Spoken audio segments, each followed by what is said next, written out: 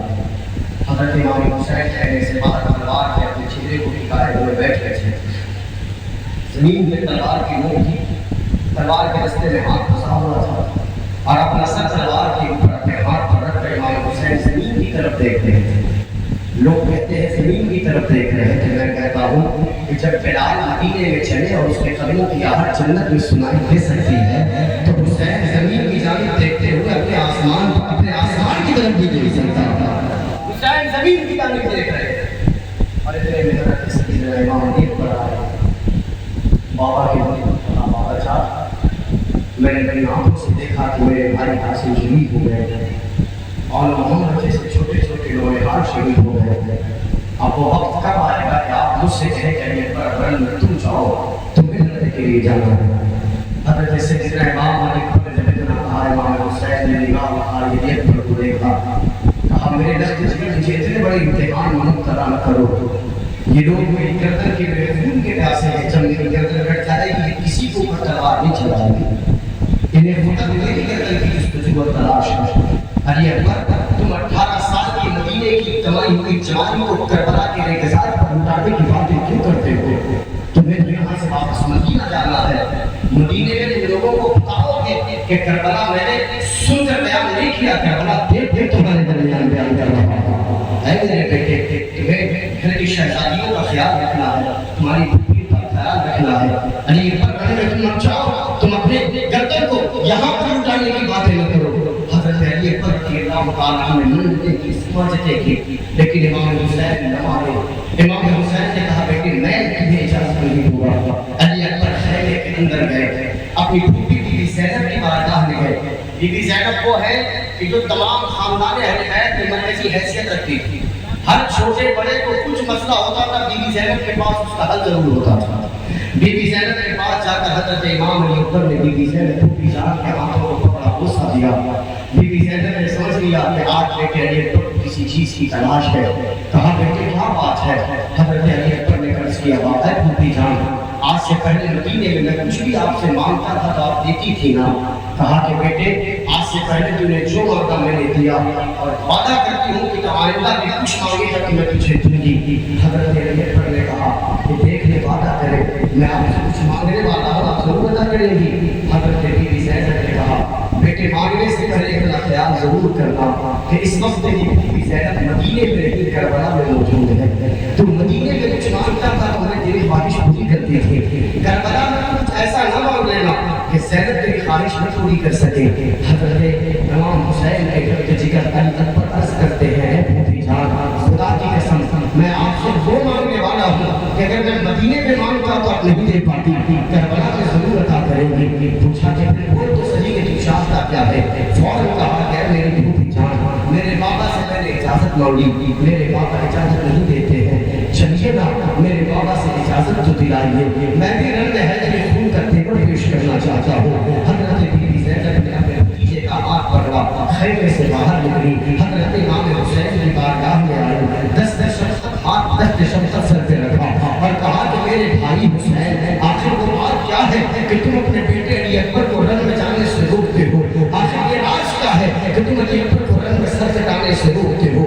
امام حسین نے برجستہ کہا اے زینب سنو تو صحیح، اگر میرا یہ بیٹا کربلا کے ریت سے زندہ واپس بھی چلا گیا تو یزید بھی اس کے خلاف تلوار نہیں اٹھائیں گے کیونکہ ان کو میرے سر کی تلاش ہے۔ لیکن زینب نے برجستہ فرمایا اے امام حسین ذرا سوچو تو صحیح کہ آخر اکبر کی وہ جوانی کس کام کی جو تمہارے قدموں پہ وار دینا آئے؟ اکبر کی ایسی زندگی کس کام کی تھی جو تمہارے نام پر کٹنے کے لیے نہ آئے؟ اے میرے حسین، اے میرے بھائی حسین، کیا تمہیں اس بات پہ فخر نہ ہوگا کہ علی اکبر جب شہید ہوگا تو لکھنے والا یہ لکھے گا کہ حسین اس شخص کا نام ہے کہ جس کے بابا بھی شہید ہوئے، جس کا بھائی بھی شہید ہوا اور جس کے بچے بھی مہمان کربلا میں شہادت کا جام بھی کر گئے۔ اپنے بیٹے کو رنگ امام حسین نے اپنی بہن کے کہنے پر اپنے بیٹے علی اکبر کو رنگ مٹانے کی اجازت عطا فرمائی۔ عمر کتنی ہے علی اکبر کی؟ 18 سے یہ وہ عمر ہے کہ جس عمر میں ہمارا ہندوستانی ناگرک، ہندوستانی نوجوان اس عمر میں جمیل کے اکاؤنٹ کھولتا ہے نا، 18 سال۔ جمیل اکاؤنٹ کھولنے کے لیے عمر کو لوگ پڑھا دیتے 18 سال کی عمر میں جب ہم اور آپ جمیل پہ اکاؤنٹ کھولتے ہیں، اس عمر میں امام حسین کا شہزادہ اپنا سر کٹانے کی بات کرتا ہے، اپنی جوانی مٹانے کی بات کرتا ہے، دین کے نام پر مرنے اور مٹنے کی بات کرتا ہے۔ امام حسین نے اپنے شہزادے کو اپنے ہاتھوں سے تیار کیا، سر پہ امامہ باندھا، ہاتھوں میں تلوار عطا فرمائی، سینے سے لگایا، پیار کیا، کہا میرے شہزادے جاؤ اور جا کر حیدر خون کا تیور پیش کرو، حیدر خون کا رنگ پیش کرو۔ علی اکبر کا گھوڑا دوڑا، رنگ علی اکبر کا گھوڑا دوڑا، رنگ علی اکبر جب پہنچے تو علی اکبر نے اپنے چہرے پہ نقاب ڈال رکھا، چہرے پہ نقاب، آنکھیں کھلی ہوئی، امامہ بنا ہوا تھا، ہاتھوں میں تلوار کی، چہرہ نقاب سے ڈھکا ہوا ہے۔ میں شہادت نامہ سجدی محدث دکن سجدی عبد اللہ شاہ نقشبندی علیہ رحمۃ و رضوان محدث دکن ان کی کتاب سے پڑھ رہا ہوں شہادت نامہ، وہ فرماتے ہیں کہ حضرت علی اکبر نے چہرے پہ نقاب ڈال رکھا تھا، جب امام علی اکبر کا گھوڑا رن میں پہنچا تو ادھر سے عمر بن سعد کی آواز گونجی کہ وہ نقاب پوش اپنے چہرے سے نقاب کو ہٹا تاکہ ہم بھی تو دیکھیں کہ حسین نے کسی مرد کو بھیجا ہے یا کسی عورت کو بھیج کر جنگ کا رخ تبدیل کرنے کی کوشش کی۔ علی اکبر نے جیسے ہی سنا اپنے چہرے سے نقاب ہٹایا، اور ادھر علی اکبر نے چہرے سے نقاب ہٹایا، محدث دکن فرماتے ہیں کہ بہت سارے یزیدی فوج کے رہنے والے جنہیں حسن مصطفیٰ کے بارے میں سن رکھا تھا، ان کی تلواریں چھوٹ گئی اور وہ رونے لگے کہ میں ایسے خوبصورت چہرے والے کے خلاف تلوار اٹھانے کی طاقت نہیں رکھتا۔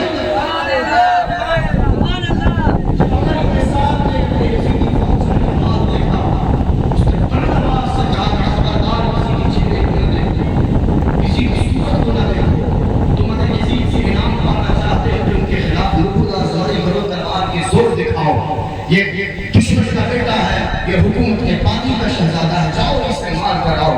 بہرحال حکم کی تکمیل کرتے ہوئے یزیدی فوج کی سپاہی آگے آئے، حسین کا شہزادہ آگے بڑھتا تھا، دل میں ہاتھ رکھ کر جواب دیجیے گا کہ کسی ماں نے ایسے بچے کو بھی جنم دیا ہے جو حسین کے شہزادے کی تلوار کی ضرب کو سہنے کی طاقت رکھتا ہے۔ جس طرح حسین کے شہزادے کی تلوار چلتی تھی، کسی کا دھڑ الگ، کسی کا سر الگ، کسی کے ہاتھ الگ، کسی کا پاؤں الگ، کسی کا گھوڑا زخمی، حسین کا شہزادہ کربلا کے ریت پر حیدر خون کا تیور پیش کرتا نظر آ رہا ہے۔ اور جب حسین پاک کہنے سے باہر نکل کر کھڑے ہو کر اپنے جوان بیٹے کو لڑتے دیکھ رہے ہیں، حسین پاک کی باتیں کھل رہی ہے، خوش ہو رہے ہیں کہ واہ میرے شہزادے واہ، تو حیدر کرار کا، تو حیدر کرار کے خون کا رنگ پیش کر رہا ہے۔ حسین اپنے بیٹے کو یہاں سے کھڑے شاباشی دے رہے ہیں کہ اچانک امام حسین نے دیکھا کہ حسین پاک کا شہزادہ علی اکبر اپنے گھوڑے کو دوڑاتا ہوا واپس لینے کی جانب آیا۔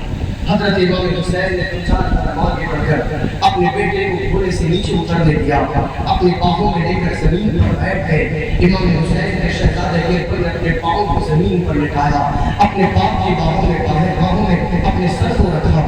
باپ نے کہا کہ بیٹے کیا بات ہے، تم تو شہادت کا جام پینے کی جلدی کر رہے تھے، واپس اتنی جلدی واپس آپ کے پاس کیسے آ گئے؟ کیا تمہیں یزیدیوں سے خوف طاری ہو گیا؟ حسین پاک کے شہزادے علی اکبر نے برجستہ کہا، باپا جان میں آپ کا بیٹا ہوں، آپ کا خون میری رگوں میں دوڑتا ہے، جس طرح آپ خدا کے سوا کسی سے نہیں ڈرتے، آپ کا علی اکبر بھی خدا کے سوا کسی سے نہیں ڈرتا ہے۔ باپا بس بات ایسی ہے کہ پیار سے پھکا جا رہا ہے، جسم کا حصہ کمزور پڑ رہا ہے۔ باپا پانی کے 2 قطرے مل گئے تو آپ کا شہزادہ پھر یزیدیوں پر گرفتار کرتا نظر آئے گا۔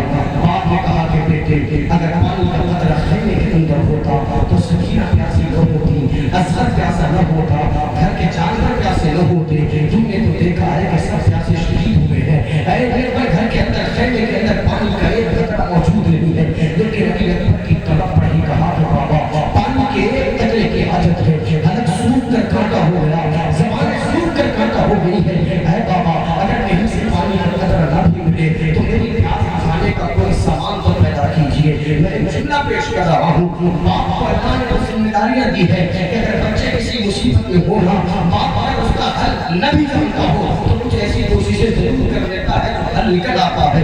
باپ کو کتنا بھی مصیبت میں ہو لیکن بچوں کی مصیبتوں کو دور کرنے کے لیے ساری کوششیں کر بیٹھتا ہے. امام حسین کے پاس پانی تو نہ تھا لیکن حسین کے ہاتھوں میں انگوٹھی تھی. آقا حسین نے انگوٹھی نکالی, کہا کہ میرے رخ بچ کر یہ انگوٹھی میری نہیں ہے, مجھے نانا مصطفیٰ کریم کے ہاتھوں کی انگوٹھی نصیب ہوئی ہے. اس انگوٹھی کو لے لے, دانتوں کرے دبا, تھوڑی دیر سے جوس لے, اس سے کچھ لعاب اگر حاصل ہو جائے تو ہو سکتا ہے تیرے حلق میں تازگی مل جائے, تیرا حلق نمی حاصل کر لے. حضرت امام علی اکبر نے بابا کے ہاتھوں سے لی ہوئی انگوٹھی کو اپنے دانتوں تلے دبایا, اس انگوٹھی کو چوسا ہے. نہ جانے مصطفیٰ کے دست مبارک میں فیضان والی وہ انگوٹھی حضرت علی اکبر نے کس طرح لعاب بن کر ان کے گلوں میں پہنچی ہے. حضرت امام علی اکبر نے انگوٹھی دے کر بابا کے ہاتھوں میں دیا, کہا بابا آپ اجازت دیجیے, آپ کا بیٹا رن میں جانے کی اجازت چاہتا ہے. امام حسین نے بیٹے کو بھیجا, بیٹا رن میں جاتا ہے. حیدر خون کا تیور پیش کرتا نظر آیا, جس طرح حیدر کے سلال کی تلوار چلی یزیدیوں کے سر اور دھڑ الگ الگ ہوتے نظر آئے. حسین خیمے سے باہر نکل کر اپنے شہزادے کو شاباشی دے رہے ہیں کہ اچانک حسین نے پاک نے دیکھا کہ علی اکبر کا پورا پھر کی طرف آ رہا ہے. حیدر میں ڈوب گئے, اب آنے کی وجہ کیا ہے, اب آنے کا راز کیا ہے. اگر میرے بیٹے نے مجھ سے پھر پانی کی تلاش مانگی, پھر میرے بیٹے نے پانی کا سوال کیا تو آپ کے پاس لینے کے لیے پانی تو موجود نہیں, میں کیا کروں گا. اپنے بیٹے علی اکبر کا استقبال کیا, اپنے باہوں میں باہیں بھر کر اپنے بیٹے کو لے کر زمین پر بیٹھ گئے. پوچھا کہ اب کیوں آ گئے, اب آنے کی وجہ کیا ہے. بیٹے نے ایڑیاں رگڑتے ہوئے تڑپ کر کہا تھا بابا پانی کی بوند چاہیے, پانی کا قطرہ چاہیے, حلق اتنا سوکھ گیا ہے کہ میرا جسم کمزور پڑ رہا ہے. بابا میں لڑنے کی خواہش رکھتا ہوں, لڑنے کی چاہت رکھتا ہوں, لیکن جسم نگار ہو گیا, میں کیا کروں بابا. پانی کے دو قطرے آپ کے بیٹے کے اندر پھرتا کر دیں گے. آپ نے کہا میرے لفظ جگر پانی کا ایک قطرہ بھی خیمے میں موجود نہیں, میرے ہاتھوں کی انگوٹھی سے تیری پیاس کو بجھانے کی میں نے کوشش کی ہے. اب تو ہی بتا کہ میں تیرے ساتھ کیا سلوک کروں, لیکن بیٹے کی طرف باپ یہ کہیں نہ دیکھی جاتی ہے, حسین سے بھی دیکھی نہ گئی. حسین نے باپ نے اپنے بیٹے کو کہا لیکن بیٹے کا تو پانی کی تلاش میں ہے نا, میرے پاس دینے کے لیے پانی تو نہیں, لیکن ہاں بچپنے کا عالم تھا, میں جب بھوکا ہوتا تھا, میں جب پیاسا ہوتا تھا اور اپنے نانا کی بارگاہ میں ہوتا تھا تو نانا مصطفیٰ کریم مجھے اپنی گود میں بٹھاتے تھے, مجھے اپنے قریب کرتے تھے اور مجھے اپنی زبان چوسنے کے لیے دیتے تھے. میں اپنے نانا کی زبان چوس کر اپنی پیاس مٹاتا تھا, اپنے نانا کی زبان چوس کر اپنی بھوک مٹاتا تھا. میں تو مجھے دینے کے لیے کچھ رکھتا نہیں, لیکن نانا کی چوسی ہوئی زبان کا فیضان میری زبان میں موجود ہے. تھوڑی دیر کے لیے میری زبان چوس لے, ہو سکتا ہے کہ تیرے حلق کو تازگی نصیب ہو جائے. حسین کا شہزادہ علی اکبر اپنے بابا کے ہوٹوں کے قریب ہوتا ہے. یہ باپ اور بیٹے ایک دوسرے کے قریب آئے, تصویر کشی کر رہا ہوں, باپ اور بیٹے ایک دوسرے کے قریب آئے. حسین نے کے اپنی سوکھی ہوئی زبان اپنے بیٹے کے سوکھے ہوئے ہوٹوں کے درمیان رکھی, کہا بیٹے سے چوس لے.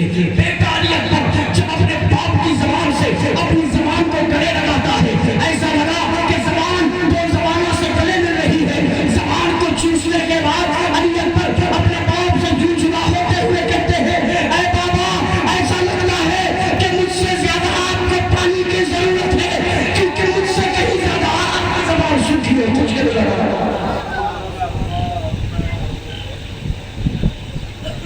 بہت اچھا سیدنا امام علی اکبر رضی اللہ تعالیٰ عنہ آپ سے اجازت مانگی, کہا کہ بابا آپ اجازت کیجیے, اب تو آپ کی زبان میں بھی کچھ نہ رہا, سوکھی ہوئی زبان سے میں کیا حاصل کروں گا. باپ علی اکبر کو اجازت دیتے ہوئے رخصت کرتے, بیٹا کہتا ہے بابا اب جو میری پیاس ہے نا وہ نانا کے ہاتھوں سے جام کوثر کے پیالے سے بجھنے والی ہے. گھوڑے پر سوار علی اکبر آگے بڑھے, مصطفیٰ کا یہ لفظ جگر حسین پاک کی بھی میرے سر سے کربلا میں رنگ میں پہنچتا ہے. یزیدی سامنے آتے ہیں, کٹ کے گر جاتے ہیں. امر ابن سعد کی آواز اونچی کے چاند مالی سے حملہ کرو, کیونکہ تنہا تنہا ایسے نہیں مان پاؤ گے. یزیدیوں نے حسین پاک کو اس شہزادے کو حملہ تیز کیا, تو تلوار کی بوچھار اور ساتھ ہے. جب علی اکبر کا گھوڑا میدان کی جانب اس طرف کی وہ تلوار کی بوچھار, میں سڑا کی جانب اس طرف کی وہ تلوار کی بوچھار. اچانک ایک نظام اتنا تیز چلایا گیا کہ حضرت امام علی اکبر کے سینے جا کے چھوٹا, یہاں علی اکبر کے سینے میں آ کر نیزہ چھوڑا, دور اسے دیکھا گیا علی اکبر کے سینے میں آنا چھپا. جیسے علی اکبر کے سینے میں ریزہ چھپا, امام علی اکبر کو لڑکھڑا کر تھوڑے سے نیچے گرنے لگے. گرتے گرتے انہوں نے آواز لگائی, یا بتا ہوا ادرکنی, اے میرے بابا اپنے رخت جگر اپنے بیٹے علی اکبر کو اپنی گود کا سہارا تھا. آپ کا بیٹا لڑکھڑا گیا. حضرت امام حسین خیمے کے بعد کھڑے دوڑ پڑے. علی اکبر کے قریب گئے, دیکھا تھوڑے سے نیچے دیکھا ہوا گرا ہوا, آگے بڑھ کر اپنی گود میں لے کر بیٹھ گئے. حضرت سیدنا علی اکبر رضی اللہ تعالیٰ کے سینے میں نیزے کا اندر چلا گیا. باپ نے پوچھا, بیٹے تکلیف ہوتی ہے؟ بیٹے نے کہا, بابا تکلیف نہیں ہوتی, لیکن اس نیزے کے زہر کی وجہ سے میرا ہاتھ کمزور ہو رہا ہے. اس نیزے کو نکال دیجیے, آپ کا بیٹا بات کرے گا. باپ نے کہا, بیٹے تھوڑا برداشت کرنا, تیرے سینے سے نیزہ کھینچنے والا ہو. باپ نے آنکھیں بند کر کے اپنے بیٹے کے سینے سے نیزے کو کھینچا. جب نیزے کو یوں ہٹایا تو آنکھیں جب کھلی تو کیا دیکھا کہ نیزے کے تن پر حضرت علی اکبر کے جگر کے ٹکڑے لگے. پلٹ کر باپ نے چاہا کہ بیٹے سے جو باتیں کر لیتے کہ ادھر نگاہ ہماری, تو دیکھا کہ باپ کی گود میں 18 سال کے جوان علی اکبر کی گردن ایک لڑ لڑک چکی تھی. خون کا فوارہ سینے سے نکل رہا تھا. امام حسین کے چہرہ بالکل ٹوٹ گیا تھا.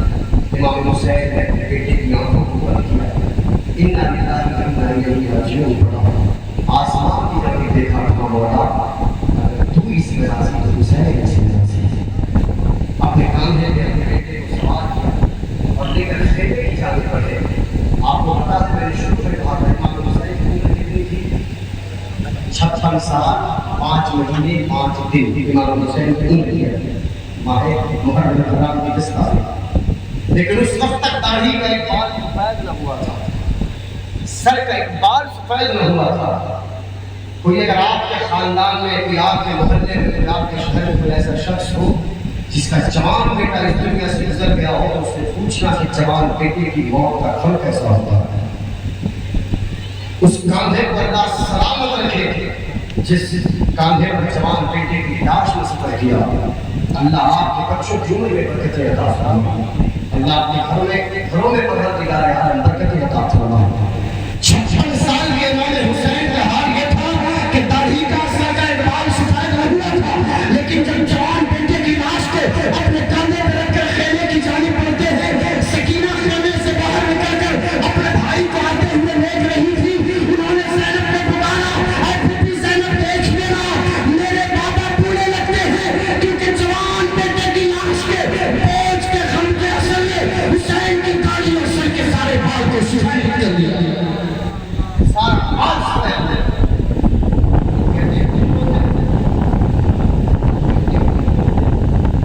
تاریخ میں بربریت کا اس سے کھلونا اور ننگا ناچ کبھی کسی نے نہیں کھیلا. ہم ابھی عید الاضحیٰ میں قربانی جب کرتے ہیں تو ہم سے حکم دیا جاتا ہے, شریعت کا حکم ہے, جانور کو پیاسے میں سے بچو. بتاؤ کربلا میں پیاسے نہیں کیا گیا تھا, 3 دن کے پیاسے کو شہید کیا گیا. ہمیں حکم دیا جاتا ہے کہ ایک جانور کے سامنے دوسرے جانوروں سے باہر کرو, حکم ہے. لیکن بیٹوں کے سامنے باپ کو, باپ کے سامنے بیٹوں کو, بھائی کے سامنے بھائی کو, ماں کے سامنے بچوں کو اس طرح شہید کیا. ہمیں حکم دیا جاتا ہے کہ قربانی کا جانور جب تم کسی جانور کو ذبح کرو تو اس کی گردن مکمل میں کاٹو, مکروہ ہو جاتا ہے. لیکن آپ سوچ کر دیکھو, حسین پاک کے جسم کو انہوں نے سر کو جسم پاک سے جدا کروا دیا. بھوکا عالم ہے, آپ تصور نہیں کر سکتے کہ کربلا کا منظر کیا ہے. اب تو ہمارے کچھ سنی حضرات بھی سنیوں کا لبادہ اوڑھ کر کربلا کی تاریخ کو چھپلانے پہ پڑے ہوئے. اور دلی کا ایک بہت مفتی ہے, اس نے کربلا کی تاریخ کے بارے میں ایک کھلونے جملے استعمال کیے ہیں کہ الامان والحفیظ.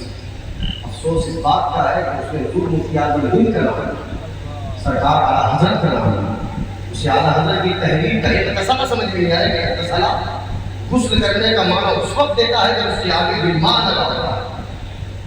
یہ تصلا کا مطلب خوشبو لگانا بھی ہوتا ہے. اس وقت کو اتنا سمجھ میں آیا کہ اعلیٰ حضرت کی تحریر کیا کر رہی ہے. اس نے تاریخ کربلا کو الٹ پلٹ کر رکھی اور اس کو برجستہ کہا کہ اس سے بڑا سود کا اعلان کوئی نہیں ہے. کربلا میں یہ سارے نے یہاں تک کہا کہ کیا اس نے یہ دین، اس نے سرے سے کہا کہ یزید کا اس میں کوئی ہاتھ نہیں تھا، یزید کو بدبخت مانتا ہوں لیکن یزید نے تک کروایا، یزید کو دنیا میں نہیں مانتا. ایسا کوئی مسلمان ٹھیک ہے بھیا تجھے مجھ سے پیار ہے ہمیں کے قافلے میں آنا، ہم حسینی ہیں، حسینی قافلہ ہمیں نہیں آنا. گھر کی بیویوں کا حال دیکھو جن کے بچے شہید ہو رہے تھے صاحب. آپ نے اندازہ لگایا ہے آپ جب بستر پہ سو رہے ہوتے ہو نا تو آپ کی بیوی صبح صبح اٹھ کر آپ کے بچے کو اسکول یونیفارم میں تیار کرتی تھی، اس کے لیے ٹفن تیار کرتی تھی، اور گھر کے باہر جب اسکول بس میں اسے چڑھاتی ہے اسکول کی طرف آپ کا بچہ پڑھتا ہے. اس ماں کی اس بچے کی ماں کی دل کی دنیا سے پوچھو، وہ اپنے رب سے دعا کرتی ہے کہ مالک جس طرح میرا بچہ خیریت سے اسکول گیا ہے اسے خیریت سے واپس گھر پہنچا. اسکول کی چھٹی کے آدھا گھنٹے تک اگر بچہ گھر تک نہ پہنچے، کسی کو ہوش ہو نہ ہو، ماں کی بے چینی بتا دیتی ہے کہ بچہ گھر نہیں آیا. کس دردناک ماحول میں کربلا کے واقعات کو رونما کیا گیا. سب کے اوپر بھوک پیاس بخار جسم برا حال، دھوپ کے تھپڑوں سے جسم جھلس گیا. شہیدوں کی لاشیں خیمے کے باہر پڑی ہوئی، اب گھر میں کوئی مرد نہیں بچا. امام زین العابدین امام زین العابدین شہر پاک کے بیٹے ہیں، منجلے بیٹے ہیں. ان کا نام کیا تھا؟ امام زین العابدین کا نام کیا تھا؟ آپ کا حال اور ہمارا حال یہ ہے کہ ماموں کے بیٹے کا نام اگر حیدر ہے تو اپنے بیٹے کا نام حیدر نہیں ہو سکتا. ایک نام ایک ہی خاندان میں کیسے ہو سکتے ہے نا بھائی؟ ایک محلے میں کسی کا نام ابو بکر ہے تو ہم نہیں رکھ سکتے، عمر کسی کا نام تو ہم نہیں رکھیں گے، عثمان کسی کا نام تو ہم نہیں رکھیں گے، علی کسی کا نام تو ہم نہیں رکھیں گے. شادی کے بچے کا نام تو اپنے بچے کا نام نہیں رکھیں گے. صحیح کہہ رہا ہوں میں سچ کہہ رہا ہوں، تائید کریں سچ کہہ رہا ہوں. ایک محلے میں ایک نام کے دو شخص اگر مل جائے تو اس کے جیسا نام ہے، لیکن آپ کو پتا ہے کہ حسین پاک کا کام کیا تھا؟ حسین پاک کے 3 شہزادوں کے نام حسین نے کسی اور گھر سے نہیں لیے تھے، اپنے ہی بابا علی کا نام تینوں بیٹوں کو رکھ دیا تھا. بڑے کا نام بھی علی تھا، بڑے ہونے کی وجہ سے کو علی اکبر کہا جاتا تھا. زین العابدین کا نام بھی علی تھا، زین العابدین ان کی عبادت کے زہد کی وجہ سے کہا جاتا تھا. ان کو درمیان والے علی علی علی اوسط کہا جاتا تھا. اور چھوٹے کا نام بھی علی تھا، چھوٹے ہونے کی وجہ سے علی اصغر کہا جاتا تھا.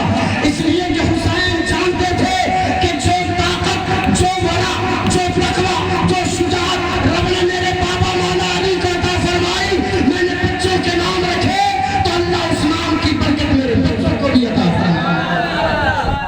اس لیے حسین نے اپنے تینوں بچوں کا نام کیا رکھا؟ علی علی علی.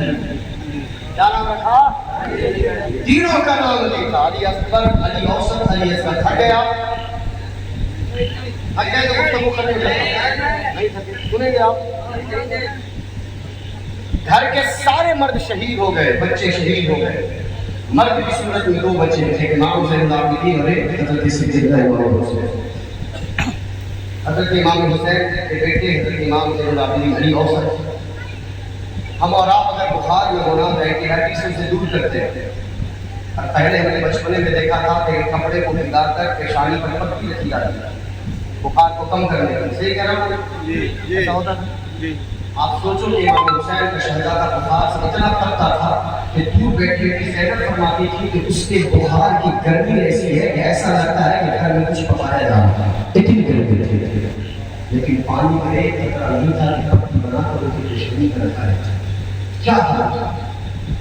انہوں نے اس وقت کی کراہتی ہوئی آواز میں کہا تھا بابا حسین آخر میری بیماری ایسی ہے کہ کہیں میں مر رہا ہوں، اس موت سے اچھا ہے کہ تلوار اٹھا کر گھر میں جاؤں سالیوں کے ذریعے شہادت پا جاؤں. لیکن حسین نے فرمایا کہ نہیں بیٹے نہیں، اگر تم بھی کربلا میں شہید ہو گئے تو سجدوں کی نسل آگے کیسے بڑھے گی، میری اولاد کیسے آگے بڑھے گی. اور آپ کو بتاؤں کہ یزید کے 14 بیٹے تھے، 14 بیٹے تھے، لیکن آج چراغ لے کر بھی ڈھونڈو تو یزید کی اولاد کا آدار پتا نہیں. لیکن ایک حسین کا شہزادہ کربلا سے کیا واپس آیا کہ آج جہاں سے سورج نکلتا ہے اور جہاں ڈوبتا ہے، شرق سے لے کر غرب، شمال سے لے کر جنوب تک، دنیا میں کونے کونے میں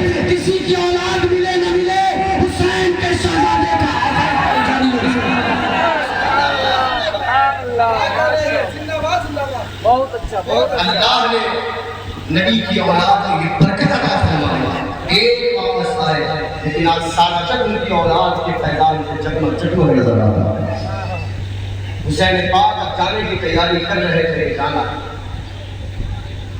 خیمے سے باہر نکل کر میرے حسین لاش کی جانب نکل کر دیکھتے، سامنے یزیدیوں کو دیکھتے، گھر کی عورتوں کو دیکھتے کہ اچانک امام حسین نے دیکھا کہ کوئی تیز رفتار گھوڑا ان کی جانب آ رہا ہے۔ امام حسین نے رک کر اس کا ویلکم کیا، استقبال کیا، وہ شخص آیا،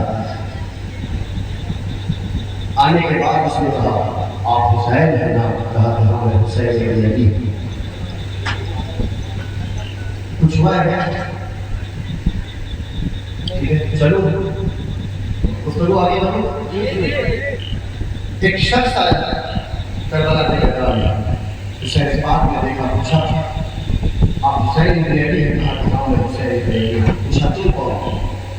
کہا کہ میں تاجر ہوں، بزنس مین ہے، تجارت کرتا ہوں، میں مدینہ منورہ تجارت کرنے کے لیے گیا تھا، میرا شہر دوسرا ہے لیکن میں مدینے میں تجارت کر رہا تھا تو میں ایک لڑکی کو میں نے اپنے دروازے پہ بیٹھے بار بار روتے ہوئے دیکھا۔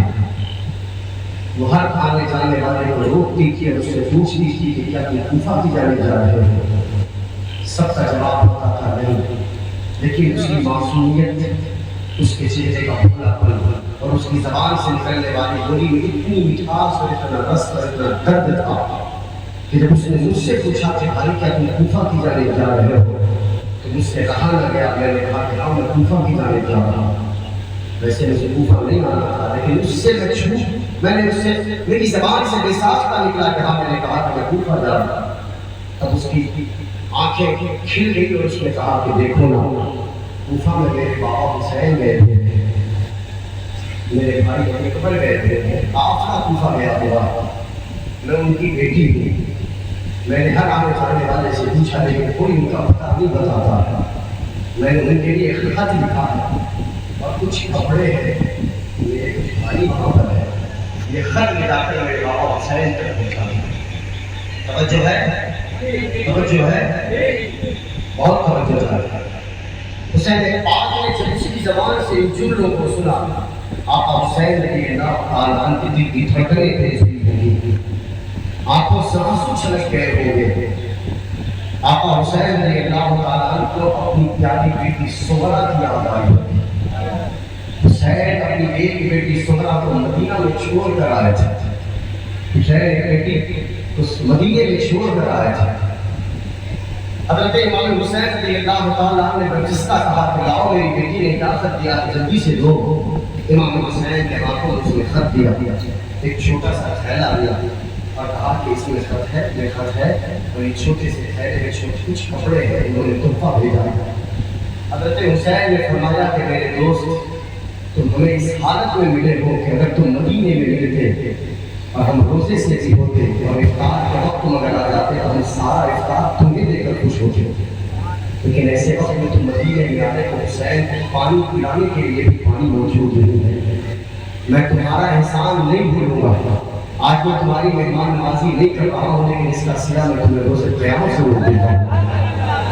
تم نے اتنی دور سے آئے ہو، تم نے اتنی دور سے آ کر میرا اتنا بڑا کام کیا ہے لیکن تمہیں پانی کے لیے بھی نہیں پوچھ سکتا کیونکہ پیانے کے لیے میرے پاس پانی موجود نہیں ہے، لیکن تم آئے ہو اللہ تمہارے سفر کو آسان کرے، خیریت سے واپس جاؤ، میں روزے قیامت اس کا حساب تمہیں دوں گا، روزے قیامت اس کا بدلہ دوں گا۔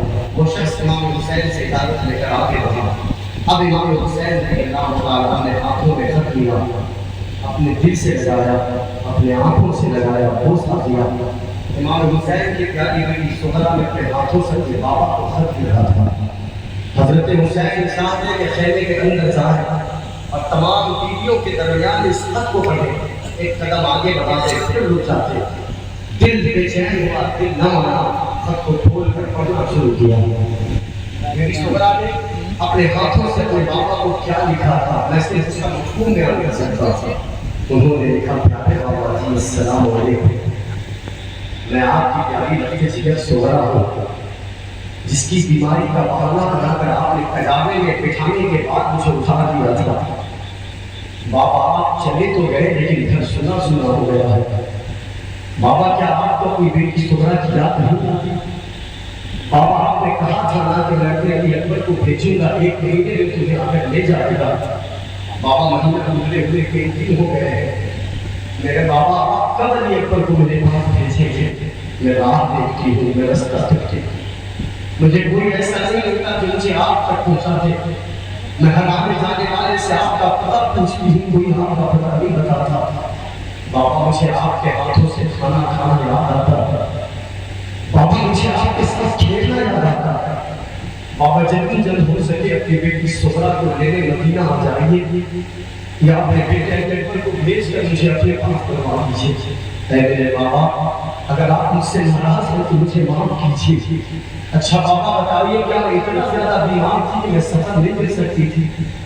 جب چھوٹا بھی اتنا لمبا سفر کر سکتا ہے تو آپ کی بیٹی سغرا تھی، کر تو سکتی تھی نا بابا۔ اچھا وہ کیا بات ہوئی کہ پھوپھی زینب بار بار کہتی تھی کہ سغرا کی صورت ماں فاطمہ سے ملتی جلتی ہے؟ اچھا بتائیے اگر میری صورت دادی سے ملتی جلتی تو اس میں میرا کیا قصور ہے؟ تو اللہ کا کرم ہے نا۔ اچھا بتائیے نا بھائی علی اکبر کی صورت بھی تو مصطفیٰ کریم سے ملتی جلتی ہے، یہ تو بھی اللہ کا کرم ہے۔ آپ مجھے جلدی بلوائیے، مجھے آپ کی بہت یاد ستاتی ہے، تڑپاتی ہے۔ بابا اور محمد کیسے ہیں جن کے ساتھ میں کھیلا کرتی تھی؟ اور محمد کو میرا سلام کہیے، اور جتنی جلد ہو سکے جب میں پاس بلوائیے، میں ان کے ساتھ کھیلنا چاہتی ہوں۔ میرے بابا میرا بھائی علی اکبر کیسا ہے؟ علی اکبر